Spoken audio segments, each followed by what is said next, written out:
જૂનાગઢ શહેરમાં આવેલા ઝાંઝડા ચોકડી પાસે રિધમ ગ્રુપ દ્વારા વૃંદાવન પાર્ટી પ્લોટ ખાતે સર્વજ્ઞાતિ નવરાત્રી મહોત્સવનું ભવ્ય આયોજન કરવામાં આવ્યું।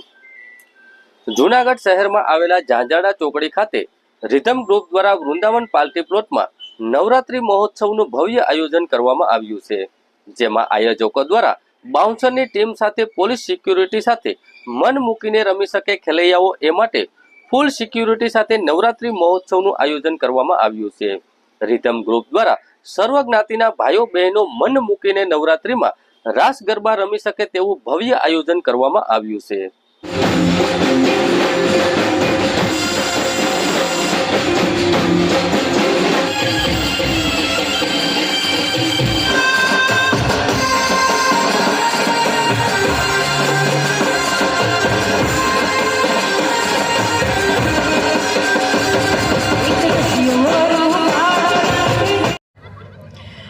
નમસ્કાર મિત્રો, હું છું સિંગર હેતલ થાનકી। મિત્રો, આજે વૃંદાવન ફાર્મમાં એક વૃંદાવન જેવું વાતાવરણ અહીંયા ક્રિએટ થઈ ગયેલું છે, કેમ કે આપણે ફેમિલી સાથે જ્યાં બિંદાસ રમવા માટે જઈ શકીએ, કોઈ જ્ઞાતિ જાતિના ભેદ વગર તે જગ્યાએ હોય તો એક આ વૃંદાવન ફાર્મ છે।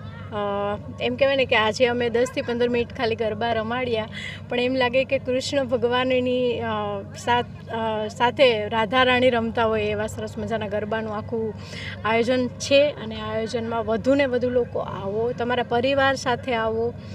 ખૂબ સરસ મજાનું ગ્રાઉન્ડ છે અને ખૂબ સરસ મજાનું ઓર્કેસ્ટ્રા છે।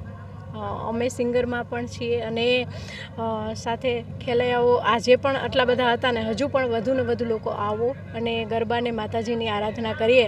અને કહેવાય કે આવ્યા છે માતાજીના નોરતા અને પૂરા થશે સૌના ઓરતા, એટલે માતાજીની આરાધના કરવા માટે, માતાજીના ગરબા રમવા માટે ખાસ પરિવાર સાથે જોડાવો।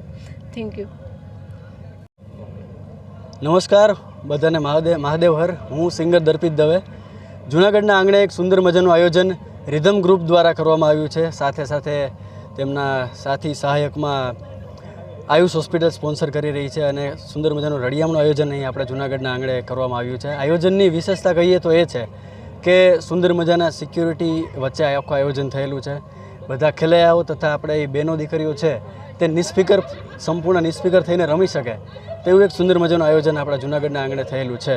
તો બધા ખેલૈયાઓને નમ્ર વિનંતી કે આયોજનમાં પધારે અને અમારી સાથે ગરબે ઝૂમવા માટે, માતાજીની આરાધના કરવા માટે આવે। ખાસ જો સિક્યુરિટીની વાત કરીએ તો એક બાઉન્સરની ટીમ અહીં રેડી કરેલી છે કે જે સંપૂર્ણ નવરાત્રિના રાઉન્ડ દરમિયાન સંપૂર્ણ ગ્રાઉન્ડનું સંપૂર્ણપણે પેટ્રોલિંગ કહી શકાય એમ કરશે અને ખેલૈયાઓને કોઈને પણ કંઈ પણ મુશ્કેલી ન થાય તેનું ખાસ ધ્યાન રાખશે।